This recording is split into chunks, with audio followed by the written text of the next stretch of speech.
ፍቅረኛዬ ከውጭ ልመጣ ነው። ጸዳ ያለ አበባ ስጠኝ ወንድም። ይሄማ አይሆንም። ትሸኩላለህ። አዲስ ልስራለህ። አረ በፍጹም ለፍቅረኛዬ አዲስ አበባ ነው የሚገባው። 30 ደቂቃ አለኝ። አሪፍ አድርገህ ስራልኝ እሺ። በጣም ናፍቃታል መሰለኝ። ደግሞ በጣም አምሮብሃል። አምሮብኛል አይደል? ምን ነው አስቀየምኩ እንዴ? አረ በፍጹም እንዲሁ የምትሰማው ዘፈን ገርሞኝ ነው። ብዙ ዓመት ጠብቄያታለሁ። ለ6 ዓመት ተያይተን አናውቅም። ናፍቃኛለች። ላያት ጓግቻለሁ። ደስ ይላል።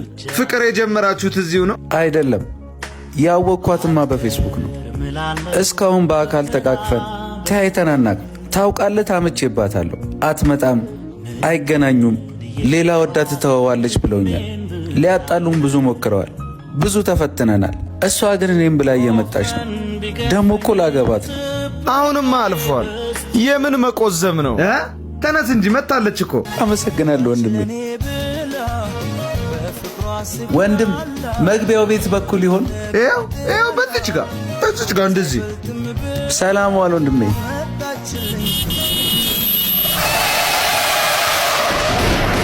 ይነሽ ሕይወቴን ይዘራሽ በመሞት መካከል። ወይኔ ወንድሜ፣ ወይኔ ወንድሜ፣ ተነስ እንዳትጨፍን አይንህ ንቃ። ውሃ ይዘህለት ና አባ። እንካ ወንድሜ፣ ግለጽ አይንህን ግለጽ ወንድሜ። መታለች እኮ የናፈካት መታለች።